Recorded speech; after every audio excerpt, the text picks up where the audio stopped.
Trading call માટે hero મોટોકોપમાં આપણે ધ્યાન રાખશું. હીરો મોટોકોપમાં અગર આપણે ઓવરલી ચાર્ટ જોઈએ, છેલ્લા 1-1.5 મહિનાથી કન્ટિન્યુઅસલી એના જે પીવટ્સ હતા, એના જે રેઝિસ્ટન્સ હતા, એનાથી આપણાને લોઅર લો સ્ટ્રક્ચર બનતા દેખાતું હતું. અને ગઈકાલે અને આજના દિવસનું અગર ટ્રેડિંગ સેશન જોઈએ તો આની અંદર જે પીવટ હોય છે, R1 રેઝિસ્ટન્સ, એના ઉપર ટ્રેડિંગ કરતું ફર્સ્ટ ટાઈમ જોવા મળ્યું છે છેલ્લા 1-1.5 મહિનાની અંદર.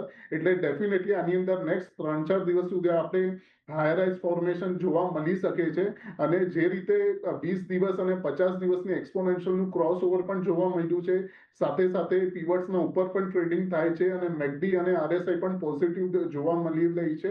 એટલે બાય કરવાની સલાહ છે. હીરો મોટોસી એટલીસ્ટ આપણે 2-3 દિવસનું વ્યૂ લઈને આને બાય કરશું. કરંટ રેટ ચાલે છે 5032, તો 832 થી લઈને જે રીતે નીચે પણ મળે છે 5750 સુધી, તો પણ બાય કરવાની સલાહ રહેશે. સ્ટોપ લોસ લગાડશું 5650 ની નીચે અને ઓવરઓલ ઉપર 6100 ના ટાર્ગેટ લઈને ચાલશું હીરો મોટો.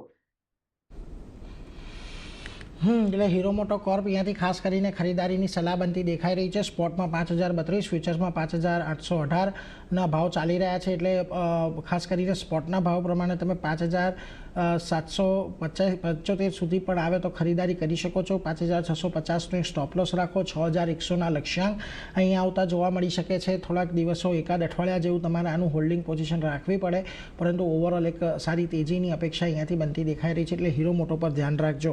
પરંતુ આજના દિવસે